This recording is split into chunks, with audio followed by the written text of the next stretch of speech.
Assalamualaikum warahmatullahi wabarakatuh.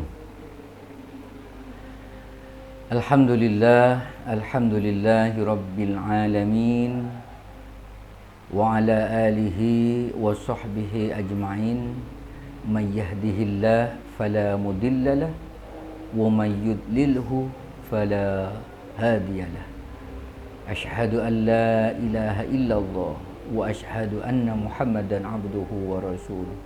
Allahumma salli ala sayyidina Muhammad wa ala ali sayyidina Muhammad. Alhamdulillah, hadirin hadirat sekalian yang dirahmati Allah, kita bersyukur pada hari ini kita masih diberikan kesempatan oleh Allah, diberikan keistiqomahan dan kekuatan oleh Allah Subhanahu wa taala, sehingga hingga pertengahan bulan Ramadan ini kita masih melaksanakan ibadah puasa yang insya Allah tumakninah. Mudah-mudahan ibadah puasa kita yang telah kita lakukan diterima oleh Allah Subhanahu wa taala, dan semoga sisa bulan Ramadan ini kita masih bisa untuk berpuasa hingga sebulan penuh, dan tidak hanya berpuasa tapi bisa menjalankan ibadah-ibadah yang lain kepada Allah Subhanahu wa taala. Hadirin yang dirahmati Allah, bulan puasa ini merupakan bulan yang kita ketahui penuh ampunan, penuh rahmat, penuh fadilah, keutamaan-keutamaan yang diberikan oleh Allah kepada kita semuanya, dan kesunahan-kesunahan yang telah Rasulullah ajarkan kepada kita. Selain daripada kewajiban ibadah puasa, kita dianjurkan oleh Allah Subhanahu wa taala melalui Nabi Muhammad sallallahu alaihi wasallam ada satu ibadah yang ini tidak bisa dilakukan di bulan-bulan yang lainnya selain kewajiban Ramadan, yaitu sholat tarawih. Sholat tarawih ini hanya ada di bulan Ramadan, dan kita lakukan ba'da Isya, setelah sholat Isya, gitu, dengan tata cara sesuai dengan ajarannya masing-masing, gitu. Mohon maaf, ada yang mengambil 20 rakaat, ada yang 8 dan sebagainya. Tidak ada persoalan, karena memang sholat tarawih ini bukan suatu kewajiban, tapi ibadah sholat sunnah yang dianjurkan oleh Rasulullah Sallallahu Alaihi Wasallam. Jadi Rasulullah itu senang sekali sholat tarawih. Cuma beliau tidak setiap malam di dalam bulan puasa itu, karena khawatir nanti kalau biasanya orang-orang sahabat-sahabat terdahulu, kalau ibadah itu terus-menerus itu dianggap wajib, gitu. Padahal secara hukum ini tidak wajib. Makanya Rasulullah tidak setiap malam di dalam bulan puasa itu berjemaah, gitu lah, di masjid, gitu. Tapi insya Allah, bukan insya Allah, tapi beliau sholat di rumahnya, di dalamnya beliau. Sahabat yang dirahmati Allah, ayyuhal hadirun wal hadirat sekalian,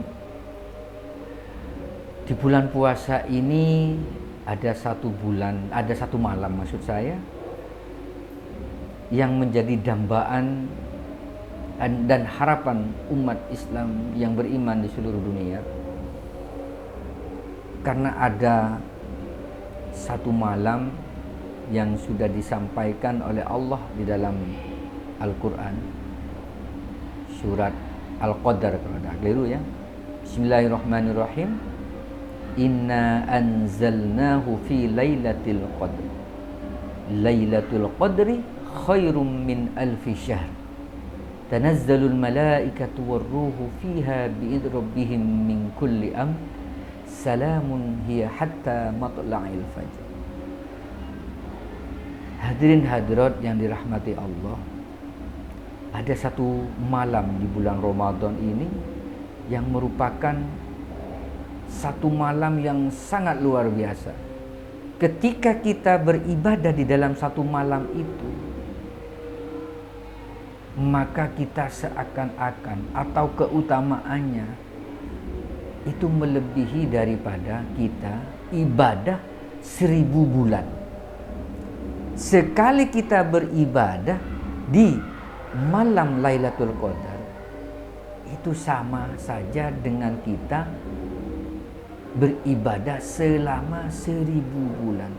Bahkan lebih baik. Khairum min alfi syahrin. Lebih baik daripada 1000 bulan. Subhanallah. Ini salah satu fadilah, keutamaan di dalam bulan Ramadan.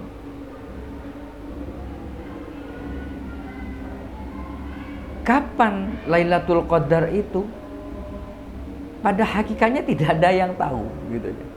Cuma Rasulullah, dan ini banyak ikhtilaf ya, perbedaan dari ulama-ulama gitu ya.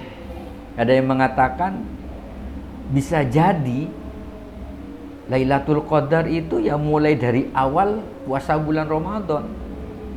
Bisa jadi seperti itu gitu. Dan yang masyhur juga pernah disampaikan oleh Rasulullah di akhir 10 hari di akhir bulan Ramadan. Dan itu biasanya terjadi di malam-malam ganjil. Wallahu a'lam bishawab, hanya Allah yang Maha mengetahui. Tapi pada intinya para hadirin sekalian, kita jangan menunggu nanti kita ibadahnya kita perbanyak di akhir bulan Ramadan. Kita perbanyak di hari-hari ganjil di malam bulan Ramadan. Tidak seperti itu. Ya boleh-boleh saja.